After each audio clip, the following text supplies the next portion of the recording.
एकही कर्नाटकातला मंत्री असा माझ्या निदर्शनास आलेला नाही की तो महाराष्ट्रामध्ये येऊन बोललाय की जन्म घ्यावा तो महाराष्ट्रामध्ये घ्यावा, असं एक सुद्धा बोललेलं नाही. पण दुर्दैवाने आपले तत्कालीन आणि आत्ताचे सुद्धा मंत्री हे कर्नाटकात जाऊन बोललेले आहेत की जन्म घ्यावा तो कर्नाटकामध्ये घ्यावा.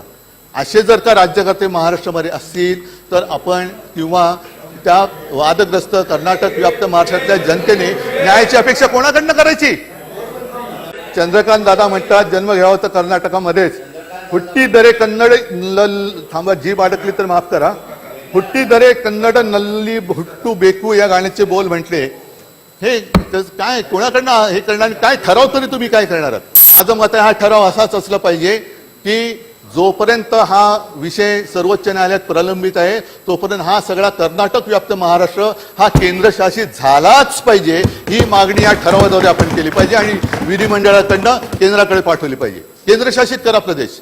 जसं आज आपले मुख्यमंत्री दिल्लीत गेलेत, खरं त्यांनी महाराष्ट्राचा विषय इकडे सोडून दिल्लीत जाण्याची गरज नव्हती, पण दिल्लीत गेलेत. दिल्लीत गेल्यानंतर ह्या विषयावरती ते बोलणार आहेत का? ज्या वेळेला भाषावर प्रांतरचना झाली त्याच्या कितीतरी आधीपासून हा जो काही संपूर्ण प्रदेश आहे त्याच्यामध्ये मराठी भाषा ही मातृभाषा म्हणून मुरलेली आहे, रुजलेली आहे आणि तिथल्या कित्येक पिढ्या या मराठी भाषेमध्ये बोलत आलेल्या आहेत, शिक्षण घेत आलेले आहेत आणि त्यांचे दैनंदिन व्यवहार करत आलेले आहेत. मुळामध्ये हा लढा जो आहे तो दोन भाषांचा नाहीये, सरकारमधला आहे का त्याच्याबद्दल आपण बोलू शकतो, पण हा लढा जो आहे तो माणुसकीचा लढा आहे. कारण आपल्या देशाला स्वातंत्र्य मिळून 75 वर्ष झाली. जवळपास तेवढाच किंवा त्याहूनही अधिक काळ तिथली मराठी माणसं मराठीमध्ये बोलतायत आणि एवढं बोलून सुद्धा त्यांनी विविध मार्गाने आपली मतं व्यक्त केलेली आहेत की आम्हाला महाराष्ट्रामध्ये जायचं आहे. लोकशाही मार्गाने निवडणुका जिंकून त्यांनी दाखवलेलं आहे, आंदोलनं केलेली आहेत, नंतर ठरावही मंजूर झालेले आहेत. मी आपल्याला एक पेन ड्राईव्ह देणार आहे. कारण काय होतं की विरोधी पक्षात आल्यानंतर पेन ड्राईव्ह यायला लागतात, अशी एक साधारणतः मला असं वाटतं पद्धत झालेली आहे की जो विरोधी पक्षात असतो त्याच्याकडे पेन ड्राईव्ह यायला लागतात. पण हा जो पेन ड्राईव्ह आहे या पेन ड्राईव्हमध्ये मी साधारणतः 70च्या दशकात महाराष्ट्र सरकारनेच एक फिल्म केलेली आहे, केस फॉर जस्टिस.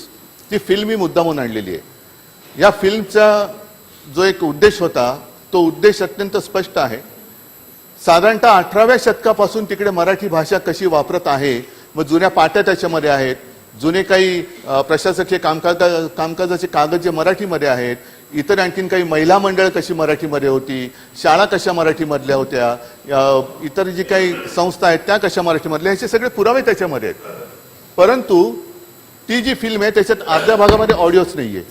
मी आपल्याला हा पेन ड्राईव्ह देऊ इच्छितो, तो आपण घ्यावा आणि माझी विनंती आहे की हा पेन ड्राईव्ह ह्याच्यातली जी फिल्म आहे ती या सभागृहातल्या सदस्यांना तर आपण दाखवावीच, पण दोन्ही सभागृहातल्या सदस्यांना ही फिल्म दाखवण्यात यावी की जेणेकरून जे नवीन पिढीतले आता सगळे लोकप्रिय सदस्य, सन्माननीय सदस्य या सभागृहात आलेले त्यांना कळू द्या की हा ठराव म्हणजे नेमकं काय आहे आणि हा ठराव कशासाठी आपण आणतोय, का आपण तिथल्या जनतेच्या पाठीशी उभं राहायचं आणि कशी त्या जनतेवरती एक भाषिक अत्याचाराची एक जी पकड दिवसागणी घट्ट होत चाललेली आहे त्याच्या विरुद्ध आपण काय नेमकं करायला पाहिजे हे ही फिल्म बघितल्यानंतर कळेल. या विषयावरती पूर्वी महाजन रिपोर्ट म्हणून एक रिपोर्ट आला होता. मला वाटतं आपल्या हिंदुस्थानचे माजी सरन्यायाधीश महाजन, आणि त्यांनी तो रिपोर्ट दिला होता. त्या रिपोर्टची चिरफाड करणारं पुस्तक आपले महाराष्ट्राचे माजी मुख्यमंत्री बॅरिस्टर अंतुले साहेब त्यांनी लिहिलेलं आहे. ते पुस्तक पण जर आपल्या इकडे असेल तर तेही सर्वांना द्यावं, नसेल तर एक कॉपी मी ती आपल्याला देतो आहे. ही झेरॉक्स कॉपी मला सापडली, कारण आता ओरिजिनल पुस्तकं सुद्धा आता दुर्मिळ झालेली आहेत. म्हणजे हळूहळू करत हा जो सगळा काही एक मराठीचा ठसा आहे तो तिथला पुसण्याचा प्रयत्न होतोय. मी जे म्हणालो की हा जो प्रश्न आहे तो नुसता भाषावार प्रांतरचनेचा नाहीये तर माणुसकीचा विचार आहे. माणुसकीने वागलं पाहिजे. आजपर्यंत जेव्हापासून हा वाद सुरू झाला मला एक तरी उदाहरण असं दाखवलं जायला पाहिजे की किती वेळेला मराठी माणसांनी महाराष्ट्रात राहणाऱ्या कन्नड भाषिकांवरती अत्याचार केलेत, किती वेळेला महाराष्ट्र सरकारने कन्नड भाषिकांवरती, जसं आज कर्नाटक सरकार तिथल्या मराठी भाषिकांवरती अत्याचार करते, खोटे गुन्हे दाखल करते, मारपीट करते. हा ठीक आहे, मी असं मध्ये ऐकलं की काही जणांनी या किंवा खालच्या सभागृहात सांगितलं, असं मी ऐकलं, कारण मी तेव्हा उपस्थित नव्हतो, की आम्ही सुद्धा लाट्या खाल्ल्या, तुम्ही काय सांगताय? पण तुम्ही लाट्या खाल्ल्यात तेव्हा तुम्ही आमच्या पक्षात होता, आता तुम्ही सीमा पार करून दुसरीकडे गेलात आणि तेव्हा लाट्या खाल्ल्या म्हणून आता गप्प बसणं हा असं त्याचा अर्थ होत नाहीये. मग प्रश्न मुद्दा हाच येतोय की किती काळ आणखी मराठी माणसाने लाट्या खायच्या, काठ्या खायच्या, अत्याचार सहन करायचे, रक्त सांडायचं, किती किती काळ करायचं? आपण आज नुसतं चर्चा करायची आहे, किती काळ आपण चर्चा करणार आहोत आणि काय चर्चा करणार आहोत? जसं कर्नाटक सरकारने एक भूमिका मांडली की 1 इंच सुद्धा जागा आम्ही महाराष्ट्राला देणार नाही, एवढी धमक आपल्यामध्ये आहे का? आपण मांडू शकतो का? खरं म्हटलं तर आज हा प्रश्न सुटायला जेवढी पूरक परिस्थिती आहे तेवढी यापूर्वी असेल, पण सोडवला गेला नाही. ती का आहे? कारण कर्नाटक, महाराष्ट्र आणि दिल्लीमध्ये एका पक्षाचं सरकार आहे, एका पक्षाचं सरकार आहे. दोन्ही मुख्यमंत्री केंद्रात बसलेल्या माननीय पंतप्रधानांना आपला नेता मानतात, गृहमंत्र्यांना आपला नेता मानतात. परंतु गेल्या 8-15 दिवसापूर्वी जसं आज आपले मुख्यमंत्री दिल्लीत गेलेत, खरं त्यांनी महाराष्ट्राचा विषय इकडे सोडून दिल्लीत जाण्याची गरज नव्हती, पण दिल्लीत गेले. दिल्लीत गेल्यानंतर ह्या विषयावरती ते बोलणार आहेत का? मग गृहमंत्र्यांबरोबर जी चर्चा झाली, दोन्ही मुख्यमंत्री एकत्र आले आणि सर्वोच्च न्यायालयात हा जोपर्यंत खटला दाखल आहे, प्रलंबित आहे, तोपर्यंत जैसे ते परिस्थिती ठेवायची. ही परिस्थिती कोणी बिघडवलेली आहे? कर्नाटक आणि महाराष्ट्राचा जो काही सीमावाद आहे, हा प्रश्न सर्वोच्च न्यायालयात गेल्यानंतर एक एक पावलं पुढे कोण टाकत गेलेलं आहे? महाराष्ट्र टाकत गेले का? कर्नाटक टाकत गेलेलं आहे. आणि जर मी चुकत नसेन तर सर्वोच्च न्यायालयात ही केस गेल्यानंतर कर्नाटकाने बेळगावला उपराजधानीचा दर्जा दिला. हे जर का मी चुकत नसेल तर ते नमूद केलं गेलं पाहिजे. आणि बेळगावचं नामांतर केलं गेलेलं आहे. मराठी भाषेवरती अत्याचार केले गेलेले आहेत. आम्ही साधा इकडे कायदा केला की आपल्या इथल्या दुकानांच्या पाट्या मराठीत पाहिजेत, तर त्याच्या विरुद्ध लोक कोर्टात गेलेत.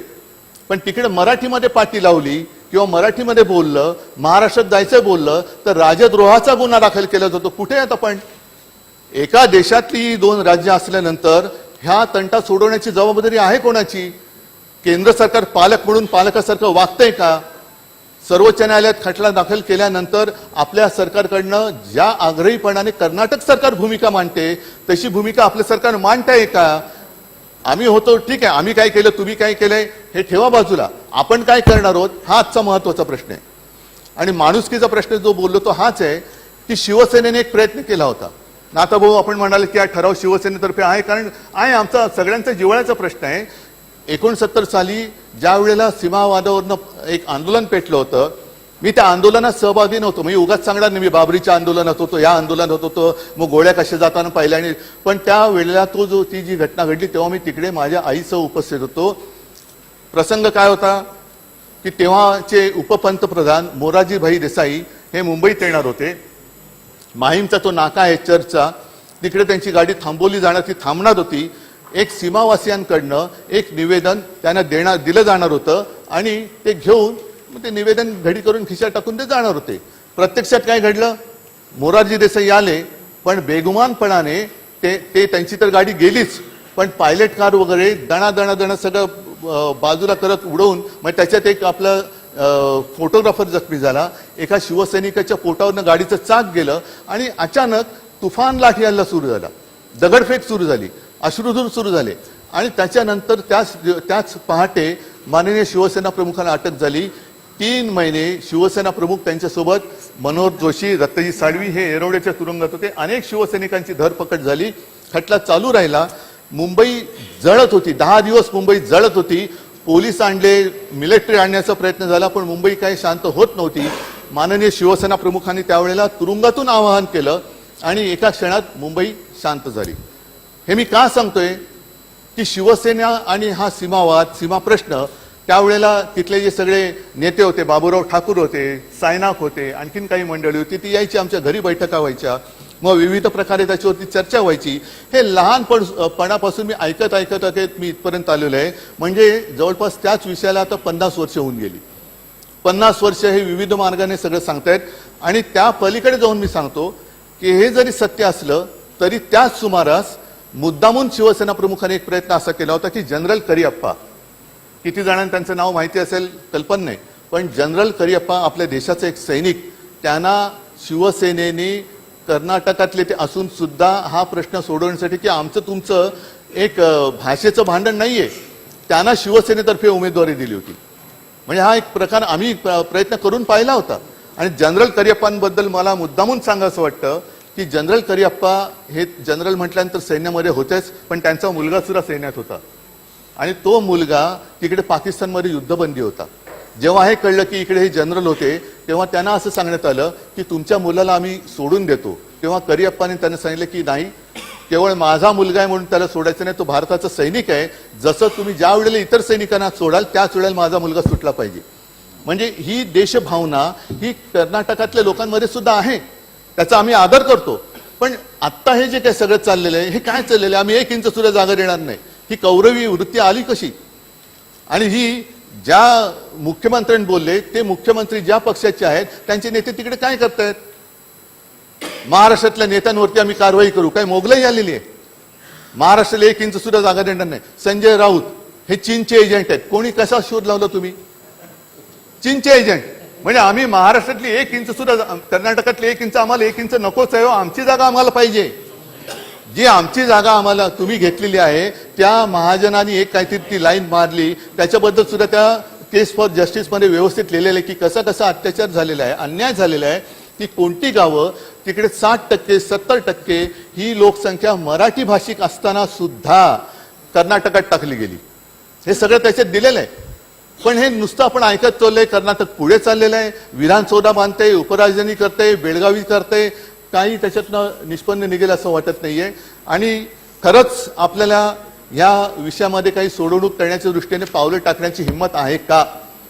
कारण ते मुख्यमंत्री जोरात बोलतायत, आमचे मुख्यमंत्री, मी राजकीय बोलत नाही, पण आमच्या मुख्यमंत्र्यांनी एक ब्र तरी आजपर्यंत या विषयावरती काढलंय का? बरं, हा मुद्दा सोडवणार कोण? मला ठराव तुम्ही मांडणार आहात, हा ठराव नेमका असणार आहे काय? काय आपण विचार केलेले, शब्दांकन केले का त्याचं? माझं मत आहे हा ठराव असाच असला पाहिजे की जोपर्यंत हा विषय सर्वोच्च न्यायालयात प्रलंबित आहे तोपर्यंत हा सगळा कर्नाटक व्याप्त महाराष्ट्र हा केंद्रशासित झालाच पाहिजे. ही मागणी या ठरावाद्वारे आपण केली पाहिजे आणि विधिमंडळाकडनं केंद्राकडे पाठवली पाहिजे. केंद्रशासित करा प्रदेश. कारण दरवेळेला हे अत्याचार होतात. आम्ही काय करतो, नुसत्या बसेसना काळे फासतो, दोन चार काचा फोडतो, पण तिकडे नाथा भाऊ, तिकडे त्या आपल्या मराठी माणसांना फरफटत नेलं जाते, लाठीमार केला जातोय. अगदी बेळगावच्या महापालिकेने महाराष्ट्रामध्ये जायचंय हा ठराव पास केल्यानंतर ती महापालिका बरखास्त करण्यात आली. आज मी ऐकतोय की आपल्या काही ग्रामीण भागातल्या काही त्या परिसरातल्या ग्रामपंचायतीने ठराव केले कर्नाटकात जाणार. काय करणार होतं आपण त्यांच्याबद्दल? काय त्यांच्याबद्दल आपण शिस्तभंग किंवा राजद्रोहाचा खटला टाकणार होत का, जसं तिथल्या महापौरांवरती टाकलं गेलं होतं? नाही, त्यांनी महापालिका बरखास्त केलीच ना. आपण ग्रामपंचायत बरखास्त करणार आहोत का? कोणत्याही पक्षाच्या असो. आम्ही एवढ्या ग्रामपंचायती जिंकल्या, आम्ही एवढ्या, हो तुम्ही जिंकल्यात, पण त्या जिंकलेल्या महापालिका ग्रामपंचायती जर महाराष्ट्राच्या विरुद्ध काही ठराव करत असतील तर तुम्ही अभिमानाने सांगणार आहात की ह्या आमच्या पक्षाने जिंकलेल्या ग्रामपंचायती आहेत का बरखास्त करणार आहात? काय करणार आहेत त्याचा सुद्धा निकाल आज लागला पाहिजे. आणि ठराव करणार असाल तर बाकी मला वाटतं चर्चा चरवण करू नका. ते च्युइंगम चावल्यासारखं काहीतरी तोंड हलवण्यासारखं करून त्यांची थट्टा करण्याची आता गरज नाहीये. गेल्या अनेक वर्ष पिढ्यानपिढ्या की लोक सांगतात. मला आठवतंय काही वर्षांपूर्वी मी कोल्हापूरला गेलो होतो, त्यावेळेला कोल्हापूरला मला तिथली ही आपण सीमा परिषद घेतली होती.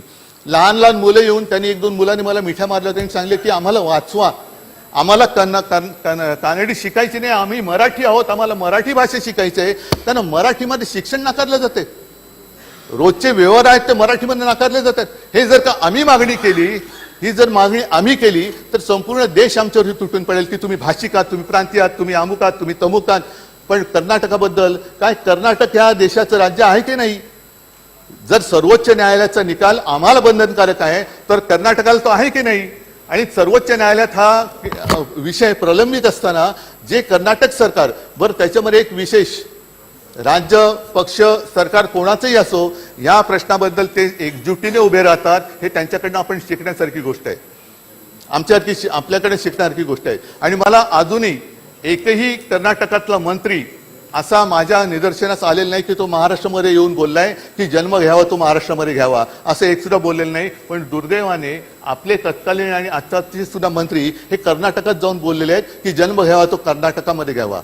असे जर का राज्यकर्ते महाराष्ट्रामध्ये असतील तर आपण किंवा त्या वादग्रस्त कर्नाटक व्याप्त महाराष्ट्रातल्या जनतेने न्यायाची अपेक्षा कोणाकडनं करायची?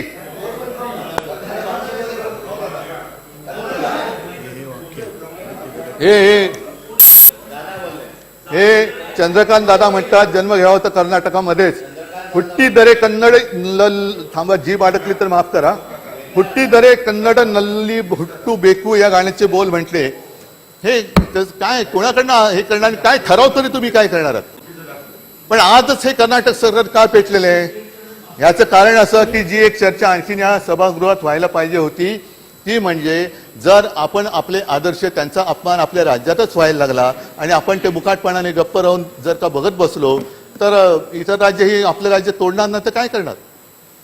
संपूर्णपणे हा जो कर्नाटक व्याप्त महाराष्ट्र आहे तो अत्याचार भोगत आलेला आहे. मुलं लहानाची मोठी होत आहेत. काही आता त्यावेळेची नावं घेतली, सायनाक होते, बाबुराव ठाकूर होते, तर राहिले पण नाहीये.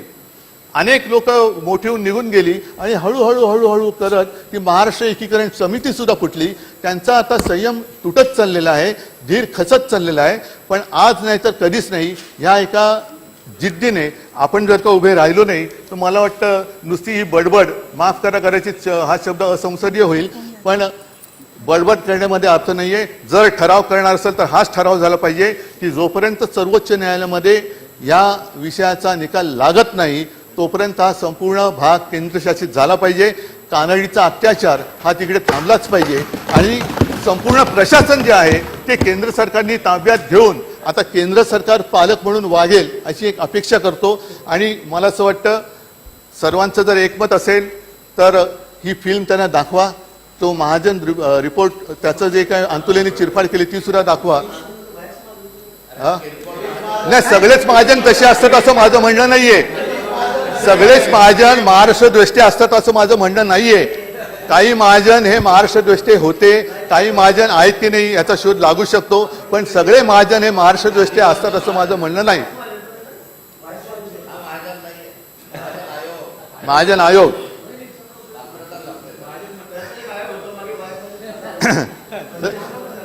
सगळेच महाजन तसे असतात असं नाही, पण म्हणून मी सांगतो की याची एक माहिती, कारण जर चर्चा होणार असेल, चर्चा करणार असू तर एका धाडसाने ती करण्याची गरज आहे आणि पूर्ण माहिती घेऊन ती करायला पाहिजे. बाकी चर्चा काय होणार त्यावेळेला तर मी असणारच आहे. माझी अशी अपेक्षा आहे की मुख्यमंत्री येतील, नाही येतील, कधी येतील, काय करतील, दिल्लीतनं त्यांना कधी सोडलं जाईल, पुन्हा विमान अर्ध्या वाटेत आल्यानंतर परत बोलवलं गेलं तर आज ठराव मांडला जाईल की नाही मला माहिती नाही. पण हे आपलं सार्वभौम सभागृह आहे. विधिमंडळाने हा ठराव आजच्या आज करावा आणि केंद्र सरकारकडे पाठवावा अशी माझी नम्र विनंती आहे. धन्यवाद. जय हिंद, जय महाराष्ट्र. ताज्या व ठळक घडामोडींसाठी आजच विस्टा न्यूज मराठी चॅनल सबस्क्राईब करा आणि बाजूला असलेल्या बेल आयकॉनवर क्लिक करा.